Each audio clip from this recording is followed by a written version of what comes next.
દીપાલી જે સંમેલન છે સંમેલન ગુજરાતના જે 2775 અને 75 ગામડાઓ છે ગામડાઓમાં ગૌચરનો પ્રશ્ન સાથે જ એ સિવાયના જે શિક્ષણનો આરોગ્યનો અને જે સ્થાનિક પ્રશ્નો છે સ્થાનિક પ્રશ્નોને લઈને ચર્ચા છે એ ચર્ચા આ સંમેલનમાં થવાની હતી પરંતુ 7 દિવસ પહેલાની જે પરમિશન છે પરમિશનની માંગણી જે છે એ પોલીસ પાસે કરવામાં આવી હતી પરંતુ પરમિશન આપવામાં આવી નહોતી અને જ્યારે સંમેલનનો જે પાછળ આપ જોઈ શકો છો કે જે વિઝ્યુઅલ્સ છે વિઝ્યુઅલ્સમાં સ્ટેજ બનીને તૈયાર થઈ ગયો હતો ગ્રાઉન્ડ તૈયાર હતું ફક્ત માલધારી સમાજના લોકો આવે અને એમનો કાર્યક્રમ શરૂ થાય એની વાર હતી એ જ સમયે પોલીસે આવીને કહ્યું કે વાઇબ્રન્ટ સમિટ જે ચાલી રહી છે એ સમિટને કારણે જે છે એ આ સંમેલનને મંજૂરી મળી શકશે નહીં। મુકેશ ભરવાડ આપની સાથે છે એમની સાથે પણ વાત કરીશું। મુકેશભાઈ, સંમેલનની તૈયારીઓ થઈ ગઈ હતી 7 દિવસ પહેલા પરમિશનની માંગણી કરવામાં આવી હતી પરંતુ તેમ છતાં આ કાર્યક્રમ થઈ શક્યો નથી। આજે જે રીતે આ તાનાશાહ સરકારે ઓબીસી એસટી એસસી માઇનોરિટી જ્યારે અમારા સંમેલનો અમારા બેનર નીચે કરતા હોય ત્યારે ઓનલી માલધારીની ચર્ચા હતી। આજે રબારી, ભરવાડ, આહિર, ગઢવી અમારા સમાજો ઉપર થતી પીડા, અમારા સમાજો ઉપર થતા અત્યાચાર, અમારા સમાજોની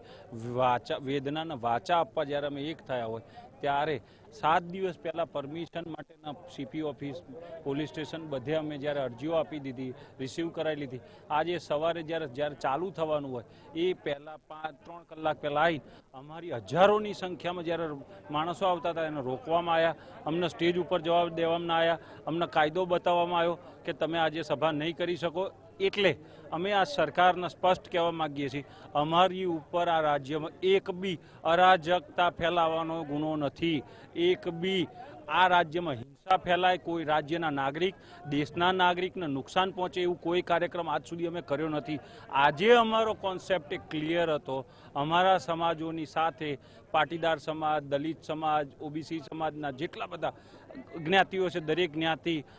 માઇનોરિટી સમાજ, દરેક સમાજ, સુવર્ણ સમાજ બધા પ્રોગ્રામ કરતા હોય, એકતાનો નારો દેશ અને રાજ્ય માટે આપતા હોય ત્યારે આવી તાનાશાહ સરકાર અમારા જેવા યુવાનોનો અવાજ દબાઈ રહી છે। એટલે બહુ સ્પષ્ટ વાત છે આ સરકાર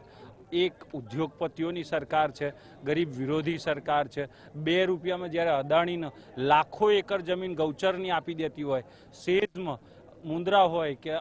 અહીંયાનો સેજ હોય, આ બધા સેજો ગૌચર ઉપર બનતા હોય ત્યારે બહુ સ્પષ્ટ માલધારીઓના યુવાનોને આહવાન કરું છું આવનાર સમયમાં આપણા સમાજો ઉપર થતા અત્યાચારમાં જો આપણે ચૂપચાપ સહન કરીશું તો આ સરકાર આપણી જે ઘરેણું છે